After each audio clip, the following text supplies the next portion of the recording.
Kuih tradisional ni nampak susah ke? Tak pun, tapi sebenarnya senang je kalau guna cara ni. First kali, masukkan ubi siap masak dari ubi leka, tepung jagung, tepung gandum, gula, kapur cair dan air masak ke dalam blender. Jangan lupa masukkan sedikit pewarna tau. Lepas tu, nak lagi jimat? Beli 3 percuma 1. Cek baik guna sekarang. Bye! blend sampai adunan tu betul-betul halus dan sebati. Lepas siap, masukkan sedikit minyak pada acuan supaya tak melekat. Kemudian, tuangkan adunan ke dalam acuan satu persatu. Next, kita rebus acuan ni.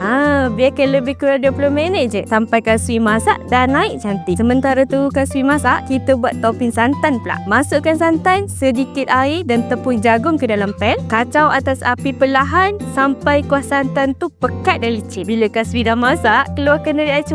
Tuang topping santan atas kasui dan taburkan bijak. Dah siap. Nak buat kuih tradisional dengan cara yang mudah, cepat dan konsisten? Wajib cari Ubi Leka dalam menu korang. Rasa kampung yang tak pernah hilang. Jangan lupa follow Ubi Leka untuk lebih resipi.